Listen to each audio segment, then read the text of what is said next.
Deyarli yarim asrlik sanksiyalar sabab u yerda odamlar zamonaviy mashinalar minolmasligi, eskirgan samolyotlarda uchishi, mashhur dunyo brendlaridan bexabar bo'lishlari yoki sayyohlar ja ko'p boravermaydigan manzil bo'lishi mumkin. Lekin bu davlat neft zaxiralari bo'yicha dunyoda 3-chi, gaz zaxiralari bilan 2-chi o'rinda turadi. Geografik joylashuvi ham yog'likkina joyda, harbiy salohiyati bilan esa eng kuchli 15talikda. U bilan kerak bo'lsa yerning boshqa qutbidagi eng qudratli davlat AQSh ham hisoblashadi. Dunyo Rossiya va Ukraina urushi oqibatlariga ma'lum darajada moslashib ulgurdi. Ammo AQSh, Isroil va Eron o'rtasidagi yangi qarama-qarshilik dunyo iqtisodiyoti uchun Rossiya bosqinidan ham og'irroq oqibatlarga olib kelishi mumkin. Bu urush badalini faqat bir mintaqa emas, balki butun dunyo his qiladi. Shuning uchun ham Eron haqida bilishimiz kerak bo'lgan gaplar ko'p. Oldindagi qisqa daqiqalarda bu davlat qudratining sirlarini oddiy tilda tahlil qilib, tushuntirishga harakat qilamiz. Siz esa bizni qo'llab-quvvatlash uchun yangi sahifamizga obuna bo'ling va yoqtirmalarni ayamang. Demak, maydonda men Sardorbek Usmoniy. Dunyo xaritasida Yaqin Sharq doimiy ravishda xalqaro siyosat markazida turadi.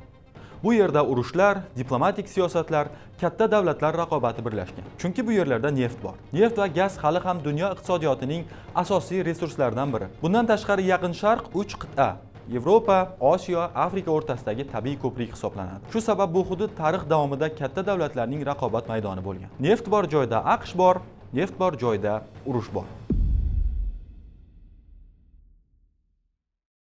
O'zbekistonning dengizdan 2 marta yopiq davlatligi nega ko'p gapiriladi? Chunki dunyo savdosining taxminan 80-90% dengiz va okean suv yo'llari orqali amalga oshadi. Shuning uchun geografiyada choke point deb ataladigan joylar, ya'ni bo'g'ozlar, kanallar va strategik transport yo'llari juda katta ahamiyatga ega.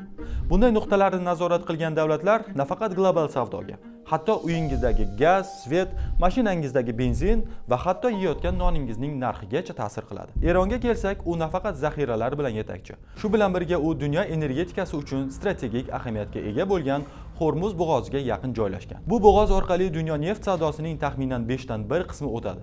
Shu kunlarda davom etayotgan AQSh, Isroil va Eron mojarosi fonida Hormuz bo'g'ozining yopib qo'yilishi Yevropada allaqachon oqibatlar keltirib chiqardi. 10 kun ichida Yevropada gaz narxi yarim baravarga, neft esa 27% ga qimmatlagan. Yaqin Sharq neftiga juda katta qaramligi bo'lgan Osiyo davlatlaridagi ahvolni endi o'zingiz tasavvur qilavering. Mana iqtisodiy jihatdan Eron bilan nega hisoblashish kerak? Bu ham hali hammasi emas.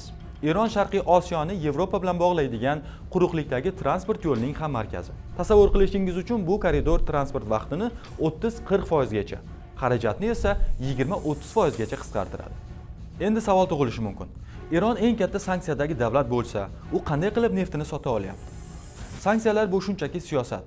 Mavzu manfaatlarga borib taqalarkan, foyda bor joyda hujjatlar, muhrlar, imzolarni aylanib o'tish mumkin. Axir iqtisod siyosatdan ustun. Eron resurslari cheklovlarga qaramasdan yashirin savdo, 3-chi davlatlar orqali eksport, barter kelishuvlari bilan sotiladi. Masalan, Eron neftining asosiy xaridorlaridan biri Xitoy. Neft ba'zan boshqa davlat nomi bilan qayta ishlangan mahsulot yoki aralash yuk sifatida bozorga chiqariladi. Eron to'liq izolyatsiyada emas. U bilan Xitoy, Rossiya, Hindiston, ba'zi Markaziy Osiyo va Yaqin Sharq davlatlari iqtisodiy aloqada. Bu hamkorliklar sanksiya ta'sirini kamaytirib, Eron iqtisodining to'liq qulashiga yo'l qo'ymagan. Eron nega yarim asrdan beri sanksiyalar ostida? Buni tushunish uchun tarixga qaytishga to'g'ri keladi. 20-asr boshlarida dunyoda neft kashf etila boshlandi. Bu davrda Eron hududida ham katta zaxiralar topildi. Lekin bu resurslar asosan Britaniya kompaniyalari nazoratiga o'tdi. Eron neftidan keladigan katta daromadning asosiy qismi xorijga ketardi. 1951-yilda Eron bosh vaziri bo'lgan Muhammad Musaddiq mamlakat neftini milliylashtirish qarorini qabul qildi. Bu qaror Britaniya iqtisodiy manfaatiga katta zarba bo'ldi. Shundan keyin Eronga qarshi iqtisodiy bosim kuchaydi, neft eksporti cheklandi, iqtisodiy qiyinchiliklar boshlandi. Mamlakat ichida siyosiy inqiroz kuchaydi. 1953-yilda Musaddiq hukumati ag'darildi. Hokimiyat Shoh Muhammad Rizo Pahlaviy qo'lida mustahkamlandi. Shoh hukumati g'arb davlatlari bilan yaqin munosabatlarni davom ettirdi. Lekin bu qaror mamlakat ichida noroziliklarni ham kuchaytirib yubordi. 1979-yilda Eron islom inqilobi bo'ldi. Bu inqilob shoh hokimiyatini tugatdi va mamlakatning tashqi siyosati keskin o'zgardi. Shu yilning noyabrida Erondagi AQSh elchixonasi bosib olindi. 52 nafar amerikalik diplomat 444 kun davomida garovda ushlab turildi. Ana shu voqeadan keyin AQSh Eronga qarshi birinchi katta iqtisodiy sanksiyalarni joriy qildi. Keyingi yillarda bu cheklovlar yanada kengaydi. Neft eksporti cheklandi, bank tizimiga kirish qiyinlashdi. Tashqi investitsiyalar kamaydi. Bu iqtisodiy o'sishni sekinlashtirdi. Milliy valyuta real bir necha marta qadrsizlandi. Inflyatsiya o'sdi, import mahsulotlari qimmatlashdi. Biroq Eron iqtisodiyoti bu bosimlarga ma'lum darajada moslashishga ham harakat qildi. Ayrim sohalarda mahalliy sanoat rivojlandi. 2000-yillarda esa Eronning yadroviy dasturi atrofida xalqaro bahslar yanada kuchaydi. 2006-yildan boshlab BMT Xavfsizlik kengashi ham Eronga qarshi sanksiyalar joriy qildi. Shu tariqa Eron dunyodagi eng uzoq davom etgan iqtisodiy cheklovlardan biriga duch kelgan davlatga aylandi. Nega ba'zi mamlakatlarga yadro quroliga ega bo'lish mumkin, ammo Eronga mumkin emas? Bu savolga javob xalqaro huquq va siyosiy tarix bilan bog'liq. Aslida atom qurolini tartibga soluvchi asosiy xalqaro kelishuv bor. U yadro qurolini tarqatmaslik to'g'risidagi shartnoma. Unga ko'ra faqat 5 ta mamlakat rasman yadro davlatlari sifatida tan olingan. Chunki ular atom qurolini 1967-yilgacha yaratib ulgurgan. Kelishuv qabul qilingan paytda bu mamlakatlar allaqachon bunday texnologiyaga ega edi. Shu sabab ular rasman yadro davlatlari sifatida tan olingan. Qolgan mamlakatlar esa atom qurolini yaratmaslik majburiyatini olgan. Eron ham aynan shu kelishuvga qo'shilgan davlatlardan biri edi. Demak, u rasman bunday qurolni ishlab chiqmasligi kerak. Agar shunday dasturga qo'l ursa, xalqaro kelishuv buzilgan hisoblanadi.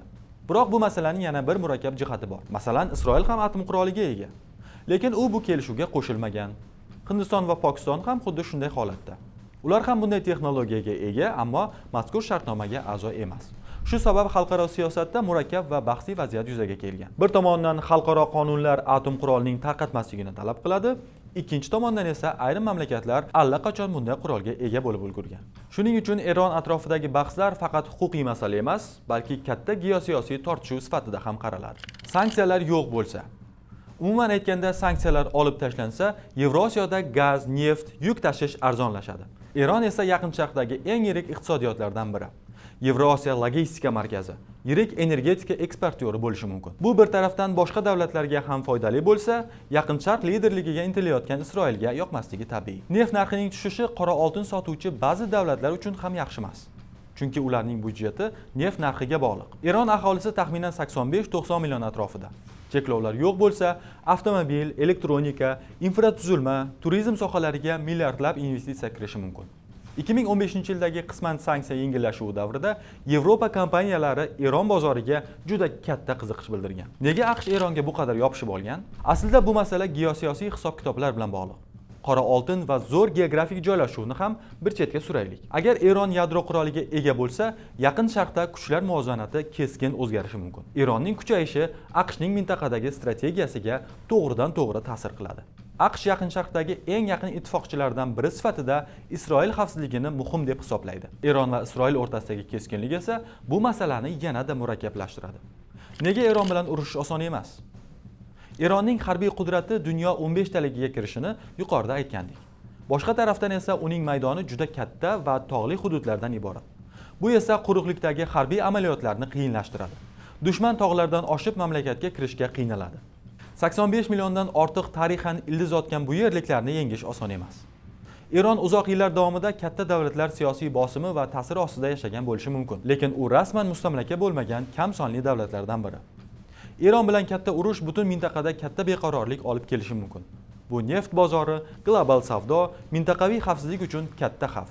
Shu sabab ko'p holatlarda davlatlar harbiy yo'l bilan emas, diplomatik muzokaralar yoki sanksiyalar bilangina cheklanishga, aniqrog'i Eron bilan hisoblashishga majbur. Eron masalasi faqat harbiy kuch bilan hal bo'ladigan muammo emas. Bu geografiya, siyosat, iqtisod va xavfsizlik omillari birlashgan murakkab geosiyosiy masala. Yana qaysi davlatlar va mavzularni tahlil qilishimizni xohlaysiz?